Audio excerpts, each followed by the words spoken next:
இனிய வணக்கம். நலம் புனைந்துரைத்தல் என்ற 112வது அதிகாரத்திலே 9வது குறள், 1119வது திருக்குறள். மலரன்ன கண்ணாள் முகம் ஒத்தியாயின் பலர்காணத் தோன்றல் மதி என்ற குறட்பா. இந்த நிலவை ஒவ்வொருத்தரும் ஒரு கோணத்தில் பார்க்குறோம். அது கவிஞர்கள் பார்க்கும் பொழுது அவர்கள் அரிய காவியங்களையும் கதைகளையும் கற்பனைகளையும் அங்கே மிக அழகாக இணைத்து பார்க்கக்கூடிய அந்த கலை கண்ணோட்டம் அவர்களுக்கு இயற்கையாக இருக்கிறது.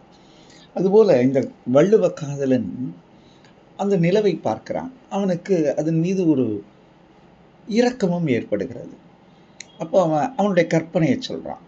நிலவே, நீ என்னுடைய காதலி எப்படிப்பட்டவள் தெரியுமா? மலரன்ன கண்ணாள் என்று எழுதுகிறான்.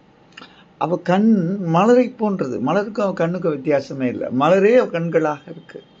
அதை ஒத்திருப்பவள் என்று சொன்னாலும் அது ஒரு நிலை என்றாலும் மலரையே கண்ணாக கொண்டவள். மலர் அன்ன கண்ணாள்.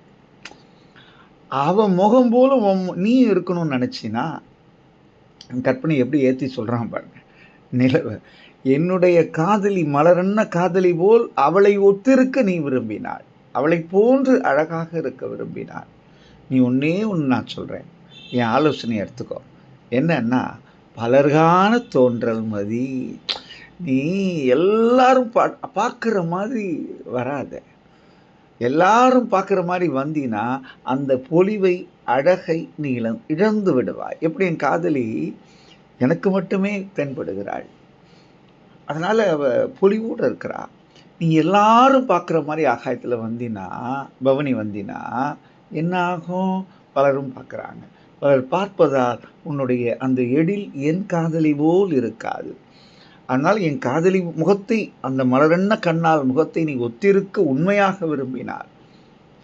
அருள் கூர்ந்து இந்த வானத்தில் ஆகாயத்தில் பவனி வராதே, பலர்கான தோன்றாதே என்று ஒரு அழகான கற்பனையை அதன் மீது ஏற்றி கூறும் அந்த வல்லமையை, அந்த கற்பனை வல்லமையை என்ன என்று சொல்வது?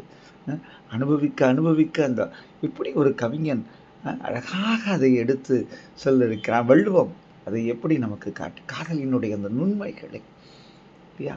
இன்னைக்கு இதெல்லாம் கூட ரசிப்பாங்களான்லாம் தெரியல. இதெல்லாம் சொன்னால் கூட நம்மளை பைத்தியக்காரன்னு சொன்னாலும் சொல்லுவாங்க. ஏன்னா பொறுமை இல்லை யாருக்குமே. இன்னைக்கு ஒரு ரசனை, அந்த ரசனை தான் மனிதனுக்கு எல்லாவித ஆற்றலையும் சக்தியையும் தருகிறது என்பதை கூட அவர்களுக்கு அது புரிகிறதா புரியவில்லையா என்று எல்லாம் ஒரு மெட்டீரியலிஸ்டிக் வேர்ல்ட். பொருள், பணம், காசு இதெல்லாம் பார்த்துட்டு இருக்க உலகத்தில் இந்த ரசனைகளையும் நாம் ரசிக்க கற்றுக்கொள்ள வேண்டும். காமத்து பாலில் ஒவ்வொரு குறளுமே மனித மனத்தை பண்படுத்துகிறது, மென்மைப்படுத்துகிறது. அறிவோம், தொடர்ந்து வாசிப்போம். நன்றி, வணக்கம்.